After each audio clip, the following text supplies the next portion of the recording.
أشهد أن لا إله إلا الله وحده لا شريك له وأشهد أن محمدا عبده ورسوله أما بعد فأعوذ بالله من الشيطان الرجيم بسم الله الرحمن الرحيم الحمد لله رب العالمين الرحمن الرحيم مالك يوم الدين إياك نعبد وإياك نستعين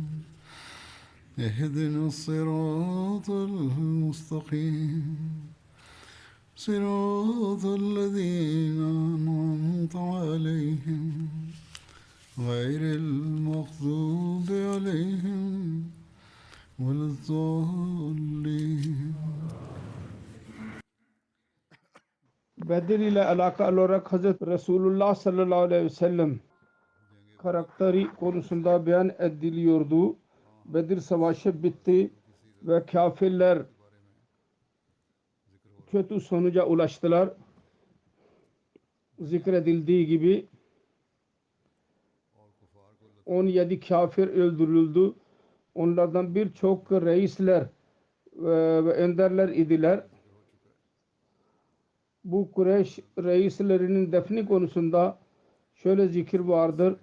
Sahih Buhari'de Hazreti Abdullah bin Mesud beyan eder. Resulullah sallallahu aleyhi ve sellem Kabe yanında namaz kılıyordu. Eski bir olaydır. Eski durumdan bahsediliyor.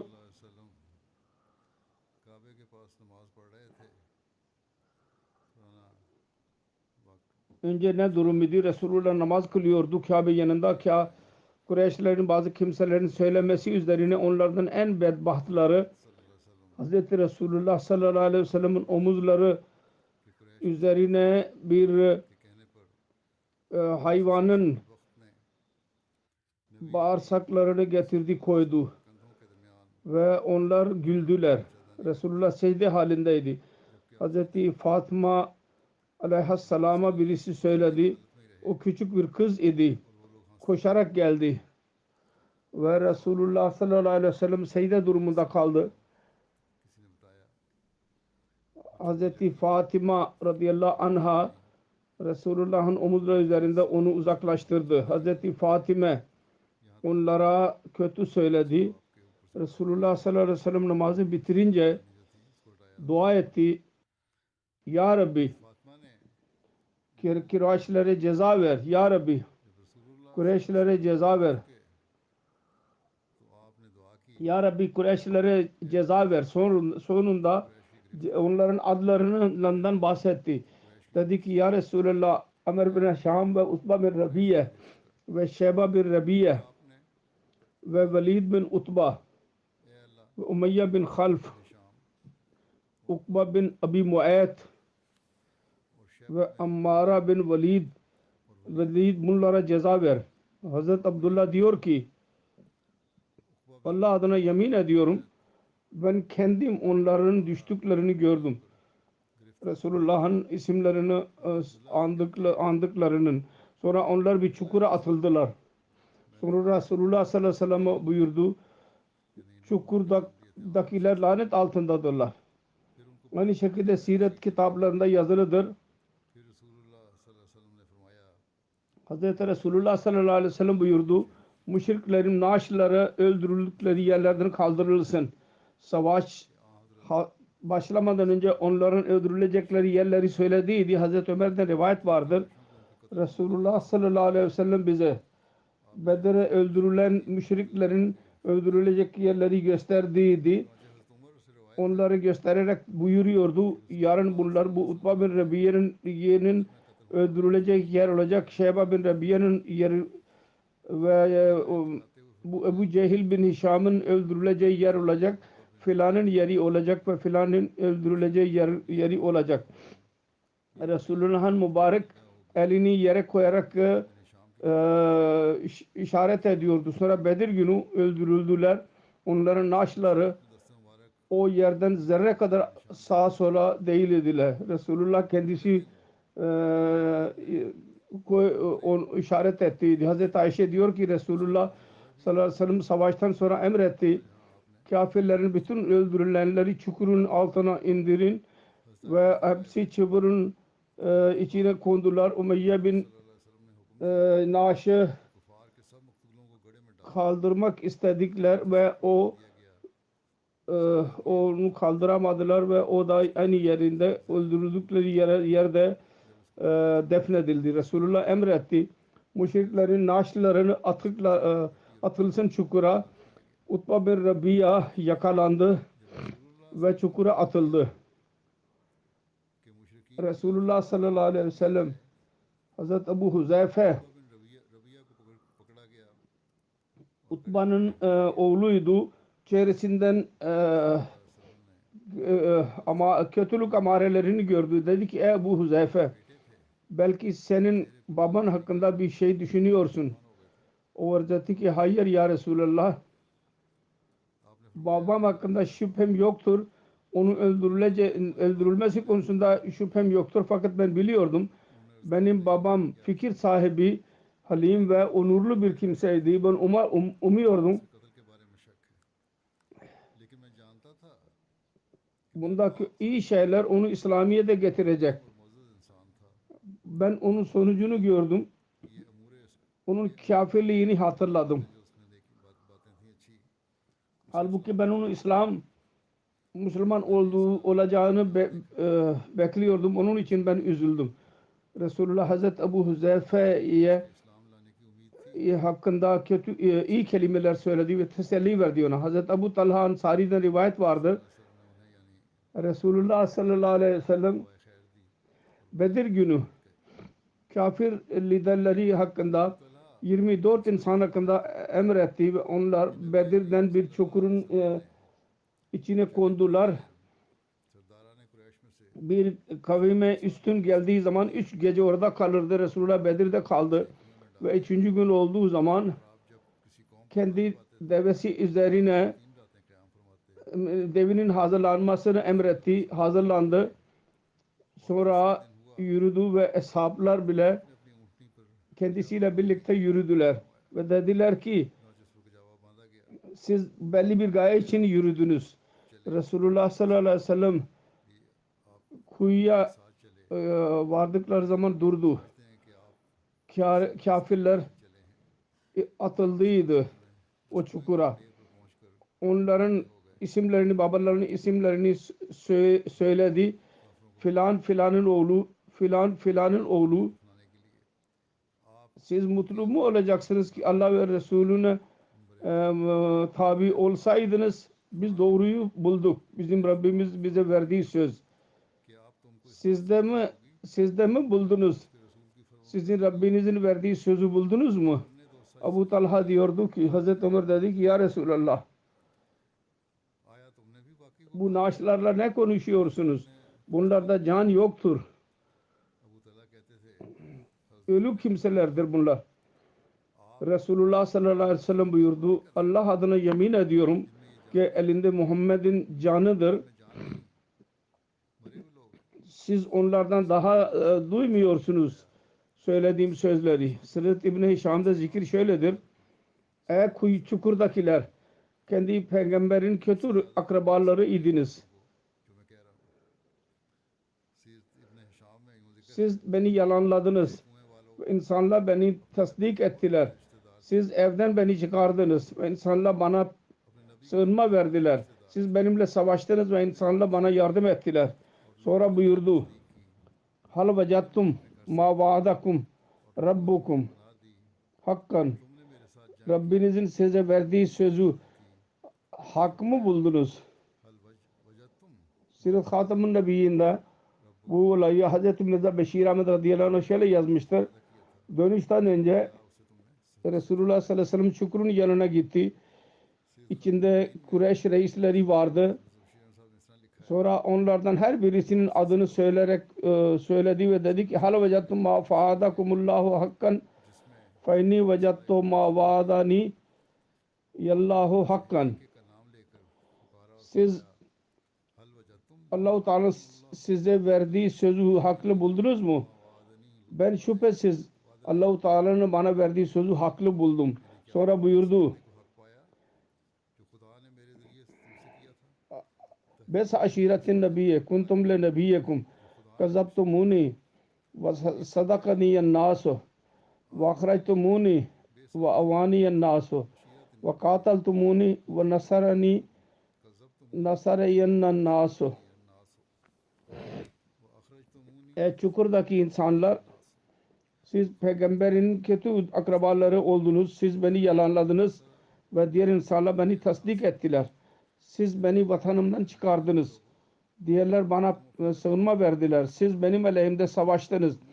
Diğerler bana yardımcı oldular. Hazreti Ömer arz etti, ya Resulallah, ölülerdir ne dinleyecekler? Resulullah sallallahu aleyhi ve sellem buyurdu, beni bu sözümü sizden daha iyi dinliyorlar.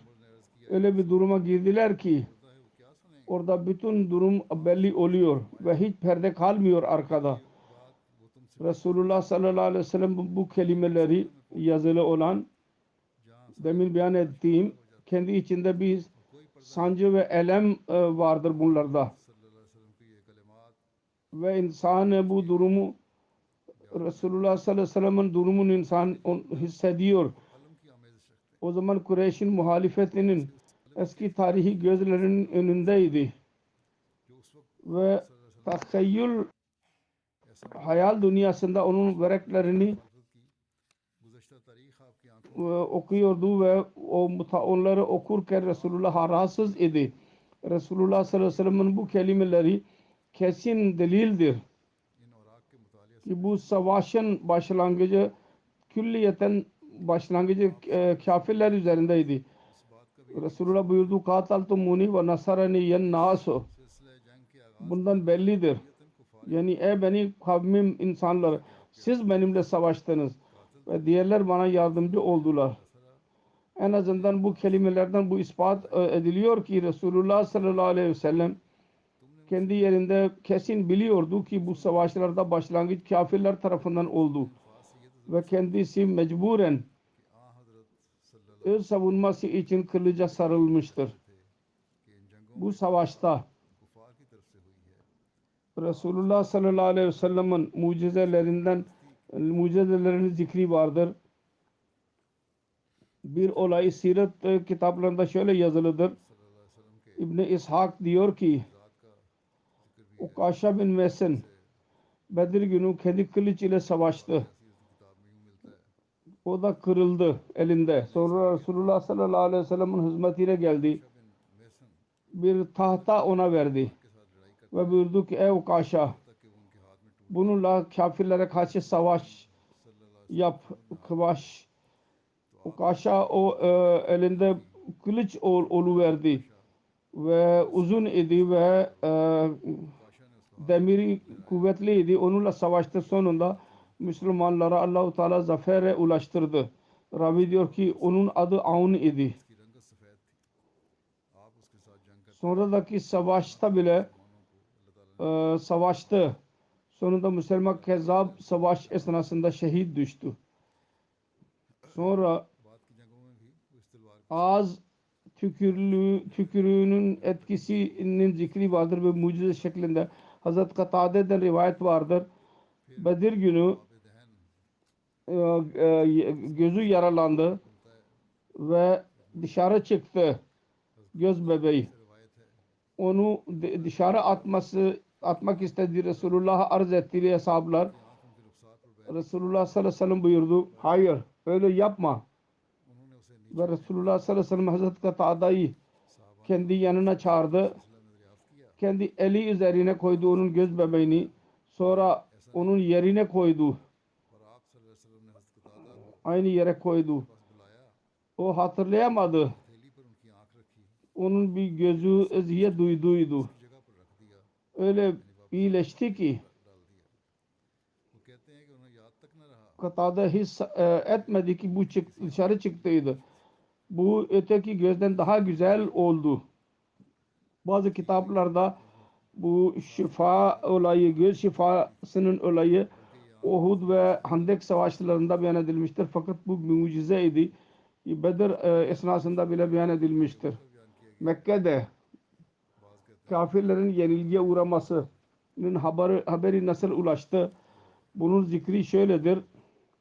Müşrikler मक्का में Bedir meydanından रस की kaçarken खबर किस तरह पहुंची korku ile Mekke'ye doğru yöneldiler. कि मुशरिकीन Utanarak bilmiyorlardı अंदर से गैर ki nasıl Mekke'ye girsinler. तितर बितर हो İlk olarak Kureyş'in yenilgisinin haberi alarak giren Osman bin İyas bin Abdullah idi. किस तरह मक्के Bu daha sonra Müslüman oldu. सबसे पहले जो शख्स मक्के में İnsanlar ona sordular. Ne haber var? Dedi ki Utbe bin Rabia, Şeba bin Rabia, Abul Hakam bin Hişam yani Abu Cehil लोगों ने से पूछा ve Umayya bin Half कि क्या खबर है ve birçok önderin isimlerini söylediler. Onların hepsi öldürüldü. Shaiba बिन रबिया अबुल हकम बिन Kureyşlerin liderlerinin ismini söylemeye başladılar. İnsanlar inanmadılar. Safvan bin Umayya hatim de idi. तबीन में से कुरैश Dedi ki नाना ben anlamıyorum. शुरू किया Bu belki bu divane olmuştur bu zat. İmtihan olarak ona sorun. Safvan bin Umayye nerededir? उसने सुनकर कहा Kendisi hakkında. İnsanlar dedi ki Safvan bin Umayye ne oldu? O dedi ki और इम्तिहान उसे o da hatimdedir. कि Safwan बिन Ben deli değilim. Her şeyi görüyorum. Allah adına yemin ediyorum. Onu babasının ve kardeşinin öldürüldüğünü ben kendi gözlerimle gördüm. कहा वो देखो वो तो Kesin bildiler ki doğru söylüyor. पागल नहीं हुआ मैं देख रहा हूँ सब कुछ बखुदा इसके बाप और भाई को कत्ल Kısacası Mekke ahalisi Bedir yenilgisinin haber aldılar ve etkilendiler. Ve hatta kimse ağıt yakmasın dediler ki Müslümanlar mutlu olmasınlar. Mekke Kureyşleri arasından öldürülenler üzerinde matem yaptılar. Dediler ki yapmayınız. Diğerler onlara dediler. Çünkü Muhammed sallallahu aleyhi ve sellem ve onun eshablara bu haber ulaşacak. तो उन्होंने कहा ऐसा न Onlar mutlu olacaklar. Ve hiç kimseyi esirler konusunda göndermeyin. आपको ये खबर पहुंचेगी तो वो तुम्हारी इस हालत पर Matem bile yapmayacağız ve कैदियों की रिहाई के esirleri dahi kurtarmak için bir şey söylemeyeceğiz ki fidye konusunda sert davranmasınlar Müslümanlar. Medine ahalisi zaferin müjdesi nasıl aldılar? फिदिया के मामले में तुम पर सब Bunun hakkında yazılıdır. Resulullah sallallahu aleyhi ve sellem Hazreti Abdullah bin Ravaha फतह की खुशखबरी किस तरह मिली और उसका रद्द-ए-अमल क्या था इसके बारे में Medine'nin yüksek yere doğru ve Zeyd bin Harisa'yı Medine'nin ikinci tarafa gönderdi. यानी मदीना वाली मदीना यानी बलाई मदीना की तरफ और हज़रत ज़ैद बिन हारिसा को नशेबी मदीना की तरफ इस बात की खुशखबरी देने के लिए भेजा Allah-u Teala bu zafer verdiydi. Onun haberini vermek için gönderdi. Hazreti Usama bin Zeyd beyan ediyor. Biz haber öyle bir durumda aldık ki Hazreti Osman bin Affan'ın hanımı Hazreti Rukayye binti Resul sallallahu aleyhi ve sellem'in mezarı üzerinde vefat ettiydi. Onun mezarı üzerine biz हज़रत रुकैया बिन्त रसूल Hazreti Rukayye'nin haberi için onu geri bıraktıydı. Ben babam Hazreti Zeyd bin Harisa'ya doğru gittim. İnsanlar kendisinin çevrelemişlerdi. Diyorlardı ki Utbe bin Rabia, Şeba bin Rabia, Abu Cehil bin Hişam, Zama bin Aswad, Abul Bakhtari, As bin Hişam, कह रहे थे उत्बा बिन Rabia Umayya bin Khalf Shaiba बिन Rabia ve Haccac'ın iki oğlu Lubey ve Munabbeh बख्तरी öldürüldüler. Medine'de durum buydu. Münafıklar ve Yahudiler दोनों बेटे orada şaya yayıyorlardı. Müslümanlar yenilgiye uğradılar diyorlardı ve el-İyazu billah Muhammed sallallahu aleyhi ve sellem öldürülmüştür diyorlardı. Bu şayaların पूरी तरह शिकस्त हो चुकी है arasında Hazreti Zeyd Resulullah'ın dişi devesi üzerine Mohammad सल्लल्लाहु अलैहि वसल्लम की Medine'ye girdi. Yahudiler ve münafıklar लेरों में daha fazla söz söylemeye başladılar. आ हजरत Bakınız Muhammed öldürülmüştür ve deve üzerinde Zeyd geri geliyor. दाखिल हुए Hazret Zeyd söylemeye başladı ki Utbe öldürüldü, Şeybe öldürüldü, Ebu Cehil öldürüldü, Umeyye öldürüldü. Münafıklar demeye başladılar. जब हजरत Bu nasıl mümkün? Belki de Müslümanların yenilgisi ve Muhammed sallallahu aleyhi ve sellem'in vefatı yüzünden Zeyd deli olmuştur. Onun için bu gibi sözler söylüyor. लगता है कि मुसलमानों की शिकस्त Kafirlerin Mekke'deki tepkisi münafıklar ve Yahudiler Medine'de aynı tepki gösterdiler. Hazreti Usama bin Zeyd diyor ki ben Medine'de bu sözleri dinliyordum. Onun için ben वही रद्द-ए-अमल मुनाफिकीन और यहूद का babam Zeyd'i bir tarafa götürdüm ve sordum ki babam söylediğin doğru mudur? मैं सुन रहा था Dedi ki oğlum Allah adına yemin ediyorum aynısı oldu ve söylediğim doğrudur. ले गया कि Medine bu bilgiyi alır almaz तुम कह रहे हो क्या वाकई सच है कहने लगे कि बेटा zafer ulaşmak için onları karşılamak için geldiler. Müslümanlar bu zafer üzerinde mutlu idiler. Onlar Resulullah sallallahu aleyhi ve sellem'in dönüşünü bekliyorlardı. इकट्ठे हो गए मुसलमान इस फतह Bu gazvede bütün Müslümanlar katılmadılar. Çünkü Medine'den çıkarken onlar savaş olacağını düşünmüyorlardı.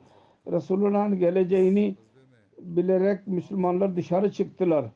Karşılamak için Revaha yerde Resulullah ile görüştüler. Mutlu görülmeye değer idi. Bu Resulullah sallallahu aleyhi ve sellem kafirler üzerinde zafere ulaştığının tebrikini söylediler. Sonra Resulullah Medine'ye geldi. Orada bulunan bütün Müslümanlar kendisini karşıladılar. Bu savaşta ganimet malları konusunda zikir şöyledir. Bu zafer ile Müslümanlar ganimet malından 150 deve ve 10 जंग में at ele geçirdiler. के बारे में जो जिक्र Ayrıca her çeşit silah, इस फतह से मुसलमानों को elbise ve माली गनीमत में से 110 e, घोड़े मिले deri ve ticaret malı ele geçirdi. Resulullah बेशुमार sahaplara हुआ चमड़ा eşit bir şekilde dağıttı. Bir kılıç Resulullah sallallahu aleyhi ve sellem için ayırdılar hesaplar. Ve atlardan Ebu Cehil'in devirlerinden birisini Resulullah'a verdiler. Onun elinde altın halkası vardı. और ऊँटों में Gümüş halkası. Ona önem verilmişti. Detayları şöyledir. जिसकी नाक में चांदी Bu da zikredilen ki ta kılıcın adı Zülfikar idi. दी गई है Ve onun sahibi bir müşrik As bin Munabbeh कि जिस तलवार bin Haccac idi. जिक्र हुआ है उसका नाम Bedir'de öldürüldü. जुल्फकार था Bazı rivayetlere göre Ebu Cehil'in kılıcı idi. Resulullah o kılıcın ismini Zülfikar koydu. जो बदर में मारा गया Zülfikar'ın बाज़ रवायात के मुताबिक içinde असल में इस तलवार çizgiler vardı. Onun için ona Zülfikar denildi. Bunun hakkında yazılıdır. Zulfikar की वजह Bu kılıç daha sonra Resulullah sallallahu aleyhi ve sellem'den ayrılmadı. Resulullah gazvelerde bu kılıcı kendi yanında tuttu. Resulullah sallallahu aleyhi ve sellem'den sonra bu kılıç Abbasi halifelerinin yanına geçti. Aynı şekilde Ebu Cehil'in devesi Bedir'de ganimet malı olarak ellerini geçti. O da Resulullah'ın yanına geldi. Hudeybiye zamanında Resulullah sallallahu aleyhi ve sellem onu kurban için götürdü. Bunun hakkında bir hikaye vardır. पास रहा यहाँ तक कि सुलह हुदैबिया के मौके पर Bu deve Hudeybiye'de yürüyordu ki kaçtı. Sonunda Mekke Ebu Cehil'in evine ulaştı. Hazret Amr bin Anama Ansari onun arkasında gitti. Mekke'nin bazı öfkeliler geri vermeyeceğini söylediler. Süheyl bin Amr Hudeybiye zamanında Kureyş'in elçisiydi.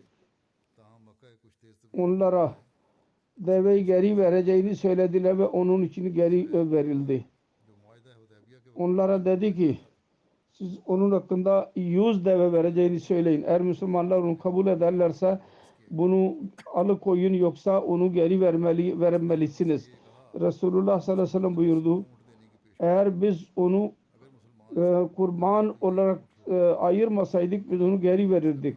Fakat bu önceden biz onu kurban için ayırdık.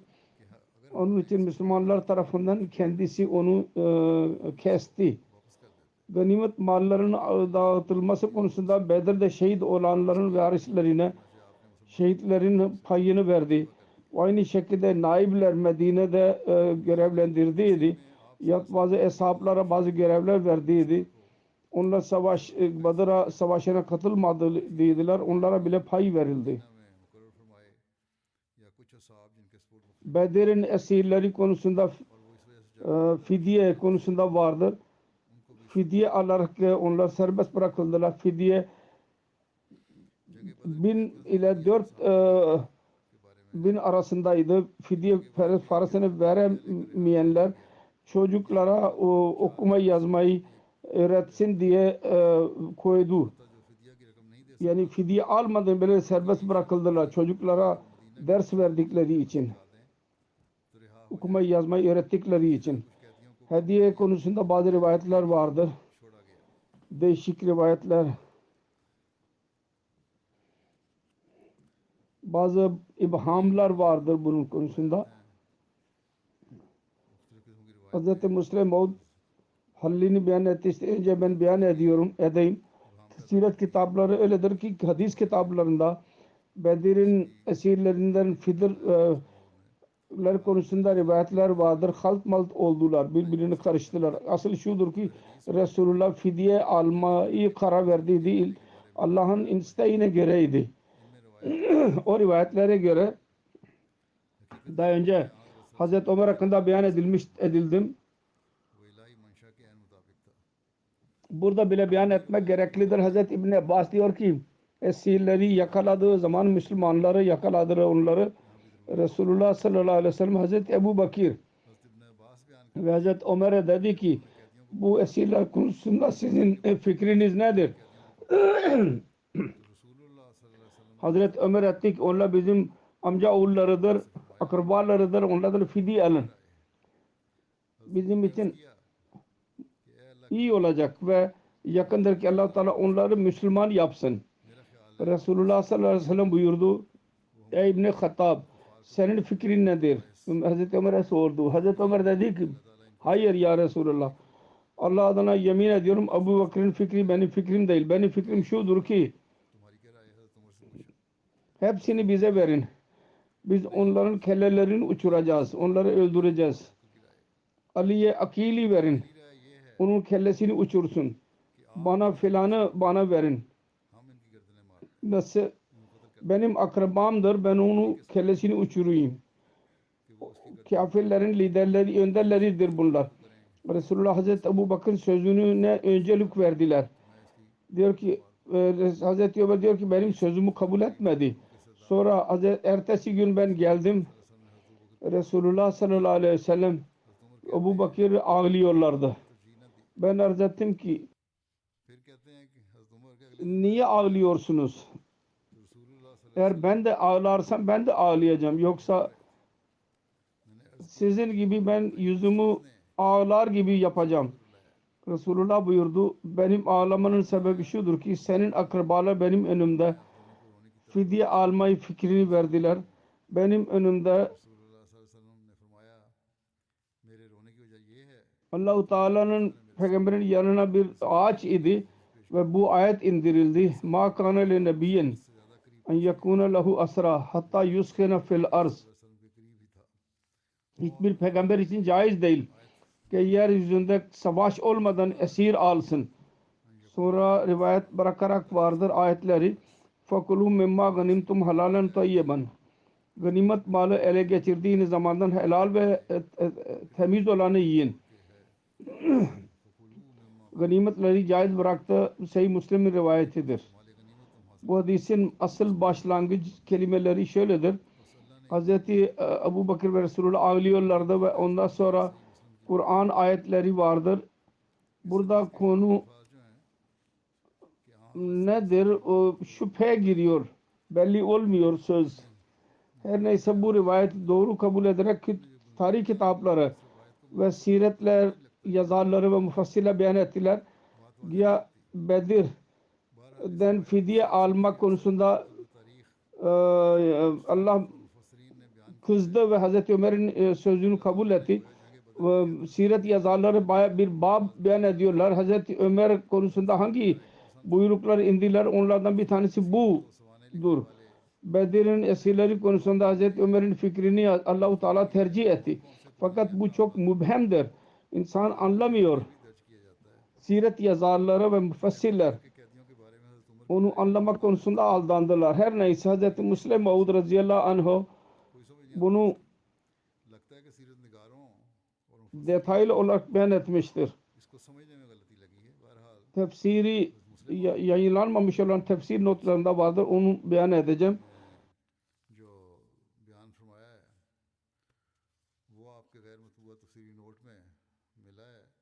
Hz. Müslim Maud'un bu izahatı doğru gibi görünüyor.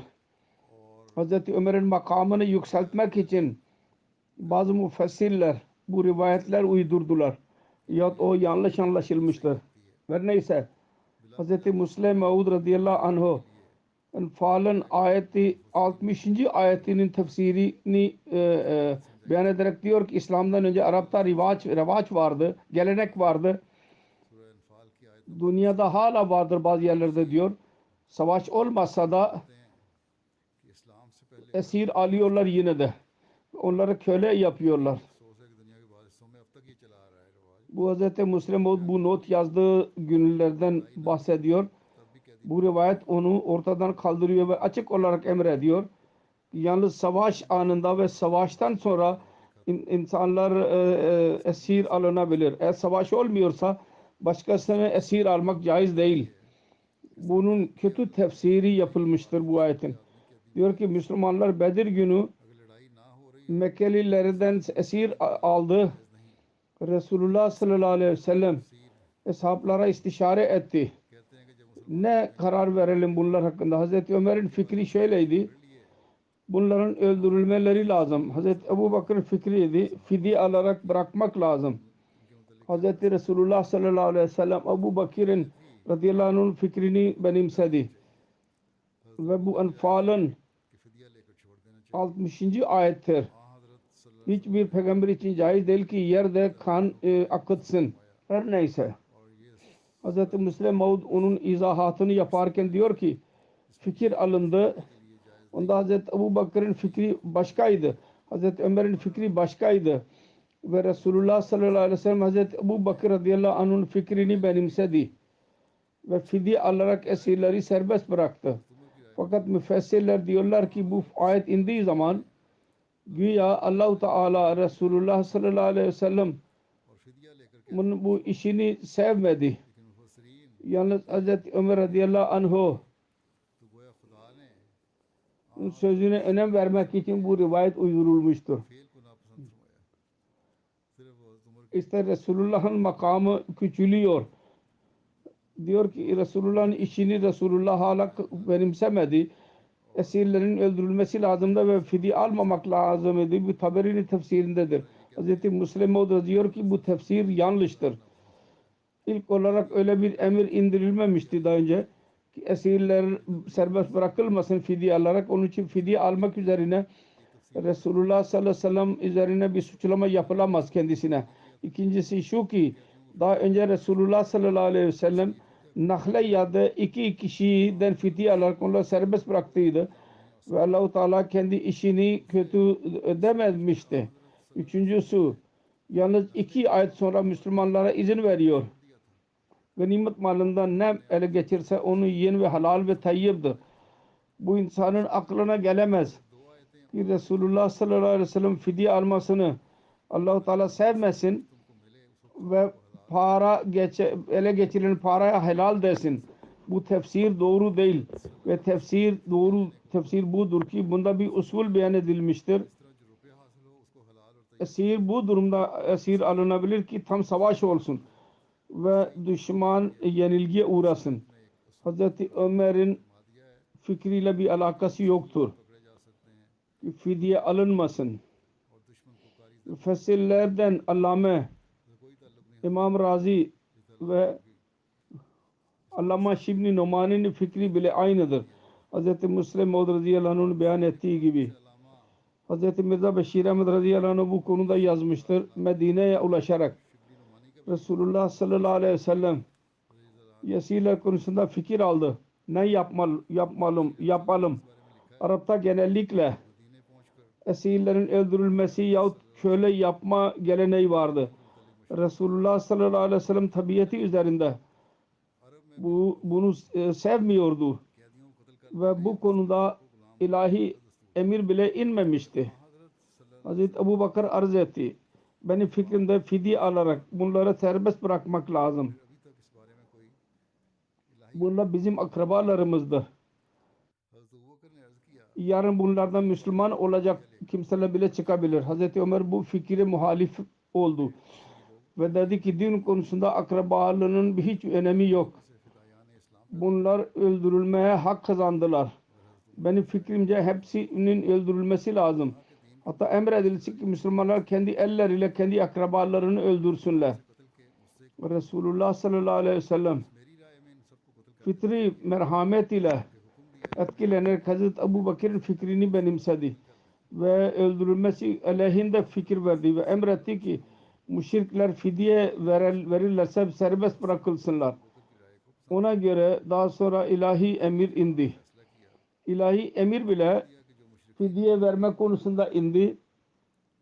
Hazreti 2. halifenin dahi yazdığı gibi o zaman hadisi temel alarak Resulullah sallallahu aleyhi ve sellem ve Hazreti Ebu Bakır radıyallahu anh'ın ağlamanın cevazını beyan etmek çok tuhaftır. Her neyse Hazreti Mirza Beşir Ahmet yazıyor. Her insanın durumuna göre 1000 dirhemden 4 dirheme kadar fidye beyan edildi. Böylece onlar serbest bırakıldılar. Daha sonra gelecekte beyan edeceğim inşallah. Cuma'dan sonra ben cenaze gayb kıldıracağım. Birincisi Rana Abdülhamid Khan Kathgadi murabbi idi. Naib Nazım Mal Vakfe Cedid idi Pakistan'da. Geçen gün vefat etti. 70 yaşında. İnna lillahi ve inna ileyhi raciun. Allah-u Teala'nın lütfuyla Musi idi. Bunun babasının adı Chaudhry Abdüllatif Khan Kathgadi idi. Annesi Amtul Latif Hanım idi. Babası dahi vakfe zindagiydi. Cemaatin işçisiydi. Abdülhamid Kathgadi'de Ahmediye cemaati dedesi Hazreti Chaudhry Abdülmannan Kathgadi ve dedenin büyük kardeşi Hazreti Abdüsselam Kathgadi vasıtasıyla Ahmedi oldular. Aralık 1903 senesinde Hazreti Mesih Muhammed Aleyhisselatü Vesselam'ın ehdi üzerinde biat ettiydiler. Abdülhamid Khan Kathgadi Mayıs 1979 senesinde murabbi olarak işe girdi ve değişik yerlerde hizmet yaptı. Pakistan'da ve ülke dışında bile Vekalet-i Tebşire'nin altında Ağustos 1985'ten 86'ya kadar Uganda'da kaldı. Sonra İrşad Vakfe Cedid'de murabbi olarak hizmet etti. Sonra 1993 senesinde Naib Nazım Mal Vakfe Cedid olarak görevlendirildi. Ölünceye kadar orada hizmet etti. 24 sene hizmet etmeyi nasip oldu kendisine. Allah-u Teala bir oğul ve bir kız verdiydi. Bir oğlu Doktor Abdul Latif Sadr Majid Khudal Muhammediye Danimarka'dadır. Oğlu doktor. Oğlu Doktor Rauf Khan diyor ki babam daima vefa etti vakıf ile. Uganda'daydı. Çabuk gelmesinin sebebi şu oldu ki orada isyancılar iç savaşı oldu ve yabancıları dışarı attılar. Uganda'da hizmet esnasında diyor ki babam oradaki misyoner Mahmud Bhatti Kur'an vererek Kampala'ya tebliğ için gönderdi. Orada iç savaşı başladı. Mecbur oldu. Bu yer değiştirme konusunda babam hastalandı ve hastane yakın yoktu. bir odada bırakıp gittiler. कहते हैं वाले साहब Bu bölgelerde isyancılar üstün çıktılar. ने और Her tarafta aradılar से लोग ki birisi burada yok mu?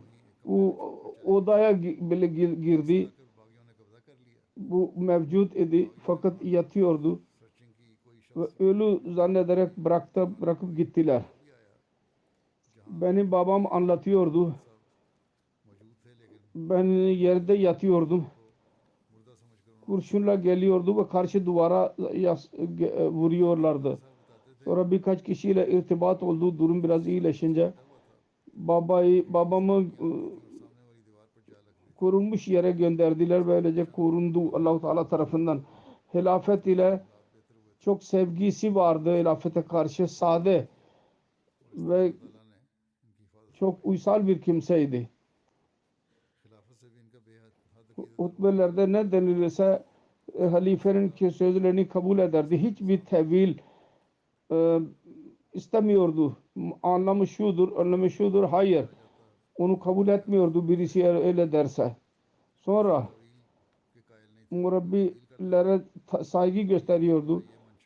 Babam oğlu diyor ki bana da nasihat ediyordu. Ben Etfarul Ahmediye'nin ideydim.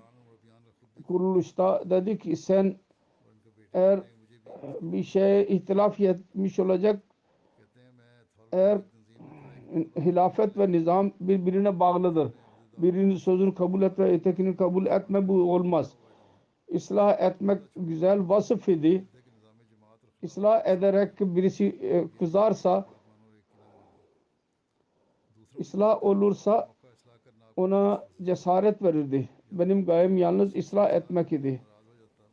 Diyor ki birçok öyle bir zaman oldu ki hayata kolaylık ele geçirildi fakat vakfı tercih etti. Hayatın sonunda ben bile babama dedim ki siz Danimarka'ya gelin benim yanıma. Çok öfkelendi. Kızdı. Dedi ki ben yıllar vakfetmedim. Hayatıma vakfettim ve vakfa bağlıyım ben. Onun kızı Hafıza Hasna Ara diyor ki benim babam çok şefik, misafirperver, Allah korkusu olan bir zat idi. Dua çok ediyordu. Allah-u Teala'nın zatına kamil yakin ve güven vardı. Hilafete karşı sevgisi vardı. Hilafete büyük bir sevgisi vardı.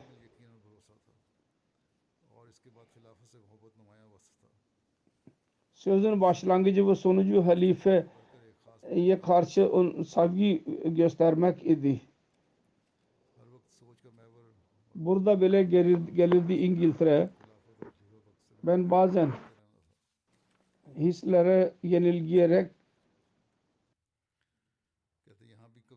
diyor ki dünyanın bütün akrabalıkları fanidir. Allah ile akraba alaka kur. Diğer akrabalıklar geri kalıyor. Kaim olan zat Allah'tır. O tek bırakmaz birisini. Ve ondan sonra dedi ki hilafete kuvvetli alaka kur. Çok sade tabiatlı bir kimseydi. Her zaman diyordu ki ben bir vakfe zindagiyim. Benim hayatım vakıftır. Ve istedi ki sonuna kadar ben vakıfım kalayım. Hafız Halid İftihar Nazım Mal Vakfı Cedid diyor ki Abdülhamid Khan ile birlikte 20 sene beraber iş yaptık. Daima gerçek vakfe zindagi gibi çalıştı. Ömür ve tecrübe bakımından benden daha büyük idi. Fakat hilafet itaat ve nizama tabi idi. Hiçbir zaman benden büyük olduğunu göstermedi. Naib idi. Benimle birlikte çalıştı. Anlamak ve çanda almak konusunda yeni bir fikre sahibiydi. Muallimlere hikmet ile iş yapmayı öğretirdi. Kendi farizalarını itaat ile yapardı. Fikir sahibiydi. Hizmet rengi sessiz idi. Bir nefes. Fakat 30 seneden daha fazla istifade etti. Vakf-ı Cedid ta. Son yıllarda bazen sağlığı bozulurdu. Çocukları ülke dışındaydılar. Eğer birisi fikir ettiği de çocuğunun yanına gidin, çok hissi davranırdı. Ben hayatıma vakfettim ve sonuna kadar hizmet edeceğim. Allah-u Teala kuvvet verdi. Bu sözü sonuna kadar bağlı kaldı verdiği söze. Murabbi Silsile Nizamet Mal'da Mübarşir Ahmet vardır. Diyor ki 2000 senesinde mal şubesine ben görevlendirildim. Abdülhamid Han iki nasihat etti. Her ikisini yaz deftere. Birincisi şu ki bütün bereketlerin menbai hilafettir ve her durumda hilafete vefalı kalacaksın. İkincisi şu ki işte tembellik olursa göz ardı edilebilir. Fakat yalan asla ona af yoktur. Yalan söylemeyeceksin. Bu iki usulü tabi ol. Bu tabi her birimizin imanı vardı bunun üzerinde. Allah-u Teala ile daima yardım istemek ve dua etmek. Her neyse diyor ki turlar esnasında onunla beraber kaldım. Sık sık nasihat ederdi. Vakfe ciddin önemini bile söyleyin. Özveri konusunda bir çekiciliği kalmasın. Para istememeliyiz. Çandanın önemi beyan etmeliyiz. Cemaatin sancısı kalbine koymalıyız ki ondan sonra istemeliyiz para. Ve utanmamalıyız. Bizim görevimiz silsile hizmet etmek ve silsile için, cemaat için yardım toplamaktır. Cemaat çanda herkes onların çandası neticesinde çandayı israf etmemeliyiz çanda konusunda. Gerekli olanı alın ve ondan daha fazla para sarf etmeyelim. Diyordu ki ben oğluma bile söyledim. Sen cemaate bağlıysan benim oğlumsun. Yoksa benim seninle bir alakam yoktu. Talep de yoktu senden. Allah-u Teala mağfiret eylesin, merhamet eylesin ve derecelerini yükselsin. Onun evladında onun iyiliklerini dahi devam ettirsin. Ondan sonraki cenaze Nusret Jahan Ahmet Hanım, Mübaşşir Ahmet Murabbiye Silsile Amerika'dadır. Onun eşi geçen günlerde vefat etti. İnna lillahi ve inna ileyhi raciun. Merhume Mübaşşir Ahmet ve 3 çocukla birlikte 1972 senesinde Amerika'ya gitti. Washington'da kaldılar. 1988 senesinde kocası vakf yaptı ve merhume hayatı boyunca onunla beraber kaldı. Teşekkür ederek. Kocası vakfetti Mübaşşir Bey. O zaman murabbinin görevini yapıyor. Çok sade ile ve teşekkür ile hayatını geçirdi. Merhume Musiye'ydi Allah-u Teala'nın lütfuyla. Çanda çok veren bir zat idi. Hilafete karşı aşkı vardı. 1977'den vakfe Lajna-i Maullah'ın görevlisiydi. Naib Sadr, Lajna Sadr, lokal Sadr olarak görev yaptı. İslam Ahmediyeti yaymak için çok çaba ile tebliğ programlarını yaptı. Lajna ve Nasirat'ın talim terbiyesi için değişik programları düzenledi. Çocukların terbiyesini bile dini olarak yaptı ve dünyadaki tahsil için bile dikkatleri çekti. 2 oğul ve 2 kızı vardır merhumenin. Cemaate üyedirler elhamdülillah ve hizmet etmeyi nasip oluyor. Allah-u Teala merhumeye mağfiret eylesin ve merhamet eylesin. Evladına bile onun dualarının varisi kılsın.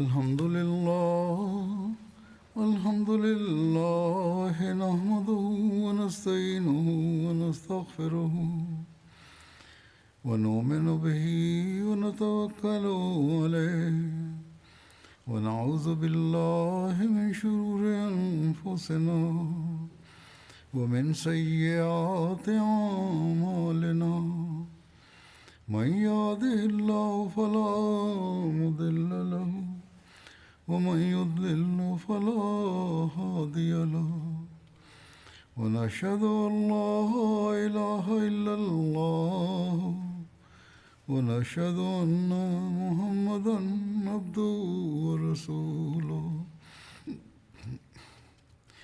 عباد الله رحمكم الله إن الله يأمر بالعدل والإحسان وإيتاء ذي القربى وينهى عن الفحشاء والمنكر والبغي يعظكم لعلكم تذكرون اذكروا الله يذكركم وادعوه يستجب لكم ولذكر الله